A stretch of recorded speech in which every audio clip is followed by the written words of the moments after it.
Hey 301ers, this is our final module, Module 11, and we're going to be talking about clinical exercise physiology. And really what I want to be doing in this module is helping you bring it all together, if you will. Throughout the semester, you've learned about numerous different organ systems of the body and how they respond and adapt to exercise. But at the end of the day, when you're dealing with your athletes, your clients, the children and individuals that you're trying to get physically active, you're going to have to bring all of that information and underlying knowledge that you understand about exercise and explain it to them in certain ways that's going to help them understand the implications of exercise and to get them to develop lifelong habits of incorporating exercise and good nutrition into their daily life. So I have to come back to exercise as a stressor again. I particularly like resistance exercise, but of course aerobic exercise will do some of the same responses that I'm going to talk about here. But when we exercise, and important to exercise at a certain intensity, we're going to stimulate several organ systems of our body. And hopefully the first one you think about is, of course, skeletal muscle contraction, the interaction of the actin and myosin filaments so that movement and force production can occur. But another system should pop into your head about, well, the muscle just doesn't know to do that on your own. We have the awesome ability of being able to voluntarily control our skeletal muscle. And therefore, of course, we stress the nervous system that allows us to have that connection between the thought of creating movement and making it happen. And then skeletal muscle just doesn't contract on its own either. It needs some fuel to be able to do so. And therefore, we need to give it adenosine triphosphate, the currency of the body for giving energy for things to occur. And additionally, to give us enough of this ATP, we need to fuel the aerobic metabolic process. And we do this by giving oxygen to the tissues that really need it to produce that energy. And also when we contract, it's not a perfect system. It produces byproducts like carbon dioxide or perhaps lactate that need to be removed from that general vicinity and transported to other areas of the body to where it can be processed. And the major regulator for allowing that to happen is our heart. One of the biggest reasons why we exercise is by the adaptations that occur in our heart muscle. And if we weren't exercising, we wouldn't be able to stress the heart to allow it to work as hard as it does to provide this oxygen and energy to skeletal muscle and provide the movement of blood to remove those metabolites. Those are all the reasons underlying why we see these changes that occur in the heart. And lastly, the oxygen just isn't there to begin with. We need to stress the respiratory system to get oxygen into our body from the ambient environment and pass it into the vascular system that's going to take it to the heart, which is then going to pass it throughout the rest of the body. And then one of those instances that you might have found confusing this semester was when we bring in the endocrine system with the range of hormones that occur all throughout the body to help regulate everything that we're looking at here. And I encourage you in the future to move on to taking an advanced class in biochemistry or hormones, because it is a very complex yet very exciting system to understand, especially in regards to exercise. This big picture is really important for you to be able to take forward and explain to your clients because it gives them an idea and awareness and appreciation for everything that is changing when we exercise. So I mentioned this in class already, but I want to bring it back to us again, and that is the idea of exercise as medicine. This is the campaign brought to us by the American College of Sports Medicine, and it really comes to the idea that 40% of total healthcare costs associated with lifestyle behaviors is creating a problem. And we want to make sure that we change these lifestyle behaviors with individuals so that we can reduce those healthcare costs. And an interesting thing is when we're talking about healthcare costs, we're talking about individuals and their interactions with medical doctors. And medical doctors are the ones that are providing that entryway for a discussion about what individuals can do about their own health.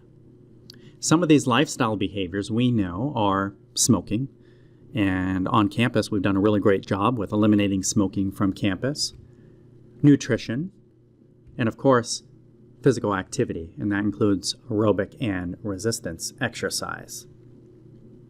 So this exercise as medicine is really bridging the gap between those medical and healthcare professionals and you. You're the one coming in with an excellent background in exercise physiology, in biomechanics, in educating individuals on physical activity, on the psychological aspects of exercise. Those are skills that medical professionals don't necessarily have. They haven't had a chance to focus on them as you guys have been able to. So bridging that gap is really, really important, because really at the end of the day, what do doctors know about nutrition?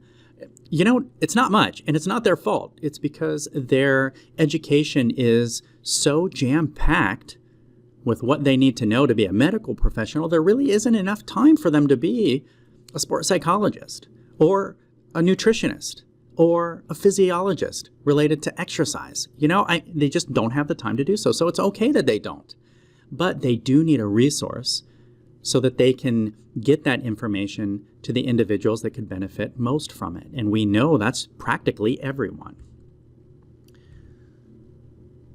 This is a very powerful slide that I want to show you. And of course, you're going to wonder, do I need to memorize this? No, but I do want you to be pretty familiar with it.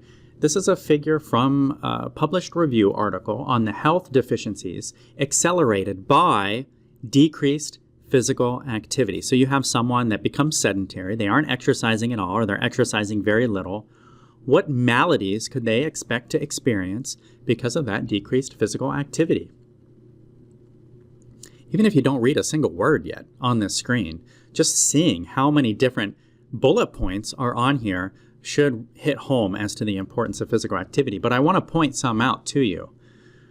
In the brain, there's loss of neurogenesis. So the creation of neurons that keep that vast neural network functioning in the brain decreases when you're not physically active. And of course, that leads to other outcomes such as loss of coordination and loss of balance. Decreased physical activity is related to risk for breast cancer. We change our LDL and HDL levels, both in negative ways, which can also lead to hypertension and also lower our immunity. Type 2 diabetes, something that is an important concern in our adult population and starting to become a concern in our younger population as well, is largely affected by one's ability to be physically active. Things like erectile dysfunction, osteoporosis, and loss of structure and function of our joints, ligaments, and tendons are all going to happen when we're not physically active. Back up to the brain, Alzheimer's disease, very big hot topic these days because it's becoming more prevalent, and understanding how exercise can either decrease the incidence of Alzheimer's disease or decrease the symptoms of Alzheimer's disease is something that we need to pay quite a bit of attention to. Depression has been big for many, many years. Exercise has a great effect on decreasing depressive symptoms. Anything regarding the heart, but a big one here I wanted to make note of because we've talked about it in class. That is, if you're not physically active, you reduce your cardiac output and you ultimately lower your maximal VO2, which reduces your ability to be physically active. And you're not going to be able to accomplish many of the daily activities that you might normally be able to enjoy. Skeletal muscle atrophy with aging, I'm going to show you a little bit more about that later, but it's something that's extremely prevalent when we age, and this has huge implications for, again, our ability to take involvement in activities of daily living.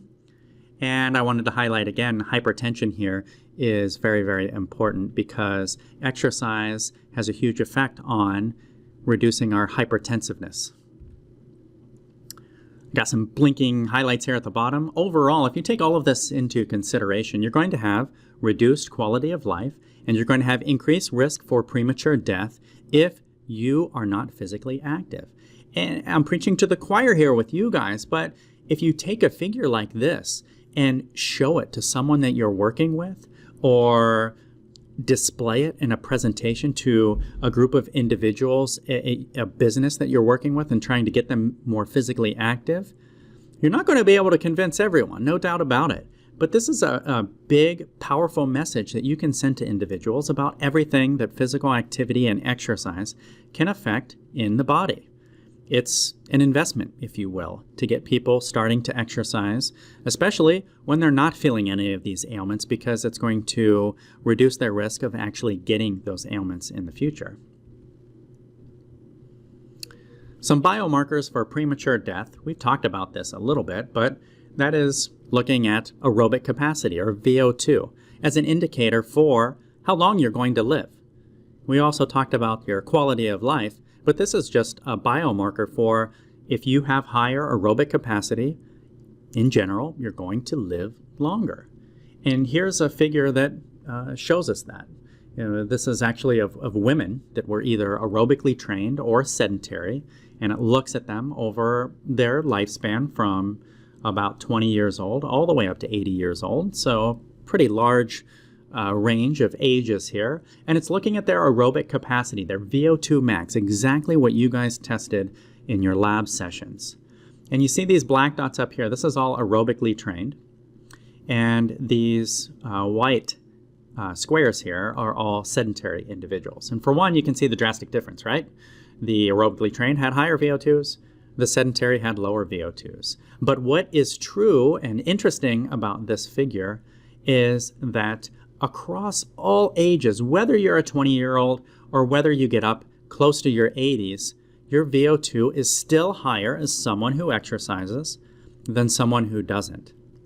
That may not seem too important or necessarily confusing at this particular point, but one thing we know is when you age, your organ systems tend to not work as well anymore. So you actually might take that into consideration with thinking, well, maybe we don't respond to aerobic training when we're in our old age. But the truth of the matter is we do. And this is a figure that shows us that. And even more striking is, look what happens if, let's say you take an aerobically trained 80-year-old. Let's say they've trained their whole life. And sure, that VO2 max went down throughout their age. You can't prevent that.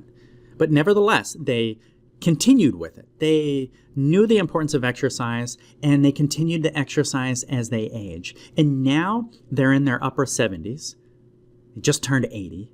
And let's look at their VO2 max across this line to see where it hits a person who does not aerobically train. And you see it brings us to about a 50-year-old. Let me hit this home. That is 30 years younger. You know, many of you guys aren't even 30 years old yet. So hopefully that puts things into a bit of perspective, right? An 80-year-old who's aerobically trained and has done so very, very consistently has a VO2 max of someone 30 years younger. That is quite amazing when you really think about it. So maintaining aerobic capacity throughout age can occur despite age-related declines that we cannot prevent. And you know some of that from what we talked about in the cardiovascular session. The very interesting thing that is a bit more new, if you will, compared to some of the aerobic capacity work that's been done for decades and decades, is the idea that muscular mass and strength and power also seem to be related to premature death. In other words, if you are not very strong, you have a higher risk of dying early. It's just that simple. And here's another figure, and you'll see it's pretty similar to what we're looking at with aerobic capacity, but in this regards, we're looking at muscle changes. As you see what happens with age again, it doesn't matter if you're strength trained or if you are not strength trained, it goes down with age, which tells us that there must be something going on with just time that allows our organ systems to just not respond or not work as well when we age. And that's something that, of course, is going to take a lot of research for us to pinpoint what truly is going on that causes this age-related decline in these physiological functions that we can't seem to prevent. We can slow down with exercise, but we just can't quite stop. But just similar to aerobic exercise, look at what's happening here again. If you take an individual that was strength trained, and you can see there's a lot more variability here, right? You have some people that strength train, this black dot right here, that just don't get that strong. Maybe their strength training program wasn't so good. But nevertheless, the relationship is still there. And even though you take someone that strength trains in their 40s, for instance, so this doesn't go quite as young as we looked at in the aerobically trained figure, but you take someone that strength trains in their 40s and they continue on doing so until they, say, get to 90. So this particular research went even older. And you take that strength trained 80-year-old and see how strong they are compared to someone that hasn't trained. And again, it's nearly 30 years younger. This 80-year-old is, say, just as strong as a sedentary 55-year-old. And if you think about your uncles and aunties and your grandma and grandpa, and you think about their age differences, that's pretty drastic, right? You're talking about 20, 30 years difference in some of these instances. And I want you to think about the functioning of your older family members to your younger family members, give or take those 20, 30 years. It's really, really different. And the activities that they can be involved in are also very, very different. But you don't have to function, at a strength level. Really, look at how low these sedentary individuals are here in this very old age. They're weak. And that's going to cause them problems when they're doing things like walking upstairs, getting out of a chair, lifting things into the cabinet, that these strength-trained older individuals are going to be able to do.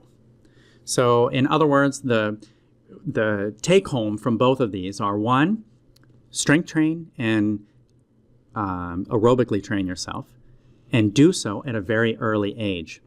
Because, your goal for yourself as well as those individuals that you're working with is to get your aerobic capacity high early, to get your strength levels up high early, because what's going to happen with age? They go down. And if you can start early, then you're going to be able to increase your ability to maintain aerobic capacity, to maintain strength well into old age. So I hope you take some of these messages with you, really pull it all together on everything you've learned in this class as to why this occurs, and pass this information on to your clients so you can get them started early in life when they aren't necessarily experiencing all the symptoms and ailments that's going to occur with age. All right, guys, thanks a lot, and I'll see you in the next module.